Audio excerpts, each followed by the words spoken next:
Alors, petite vidéo pour reparler du calcul de l'asymptote oblique à partir des formules que vous avez vues l'an passé.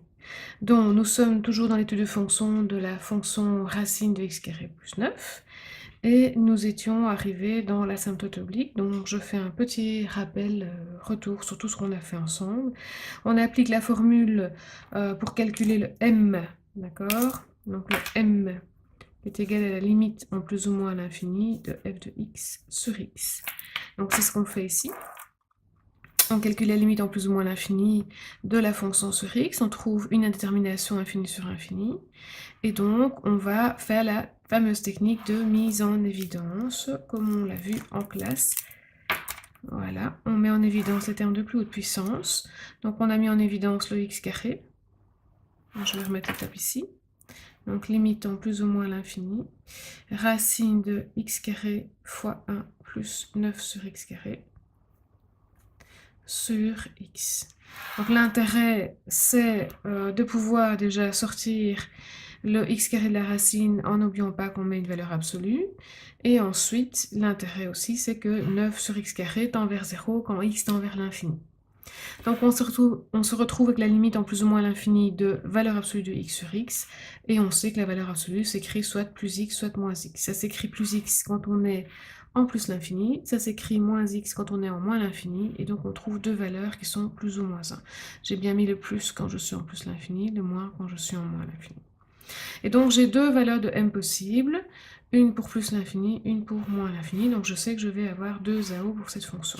Alors je vais donc calculer le P, et petite astuce, puisque la formule du P contient la valeur de m et que les deux valeurs de m sont différentes, je vais faire dans une couleur la limite en plus l'infini, et puis je ferai les changements en couleur pour la limite en moins l'infini. Et donc, je trouve la limite en plus l'infini de f de x moins mx, c'est-à-dire moins x. Si je remplace, j'ai l'infini moins l'infini. Et comme on l'a expliqué en classe, je ne vais pas faire la méthode de mise en évidence ici, parce que ça va me donner un 0x et donc un 0 fois l'infini.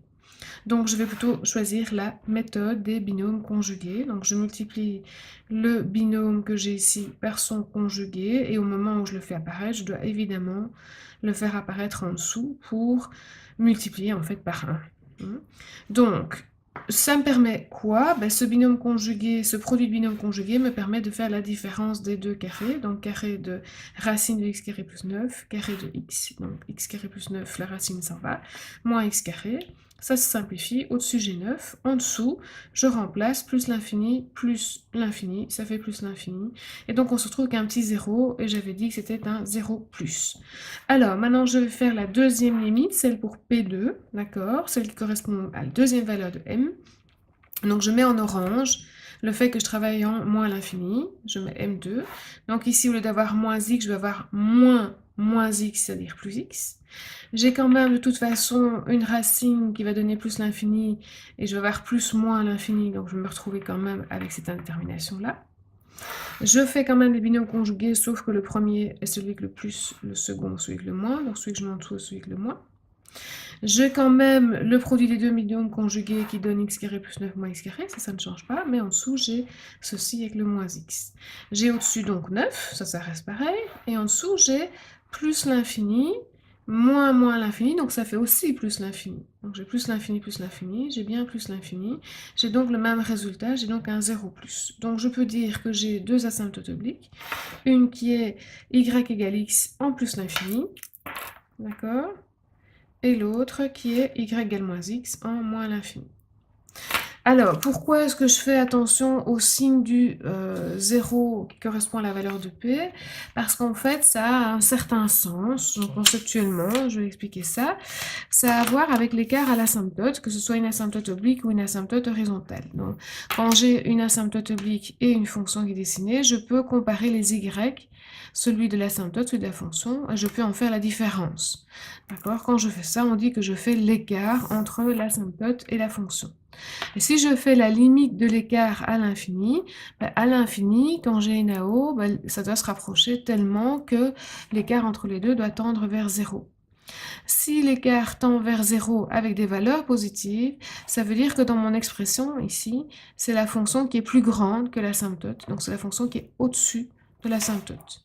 Par contre, si la limite tend vers un 0 moins, donc avec des valeurs négatives, ça signifie que la fonction est plus petite que l'asymptote, donc la fonction est comme sur le dessin ici, en dessous de l'asymptote.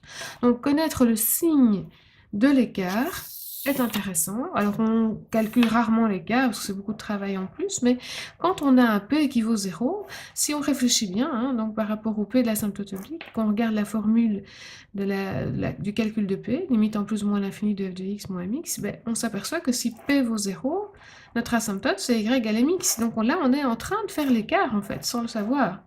Donc chaque fois que p vaut 0, c'est intéressant de connaître le signe de la limite qui correspond à p, parce qu'on est en train de faire en fait la limite de l'écart. Et donc connaître ce signe permet de connaître la position de la fonction par rapport à son asymptote. Donc dans notre exercice, comme le p vaut bien 0 et que la limite c'est un 0+, on peut dire que la fonction est au-dessus de son asymptote oblique, que ce soit en plus l'infini ou en moins l'infini.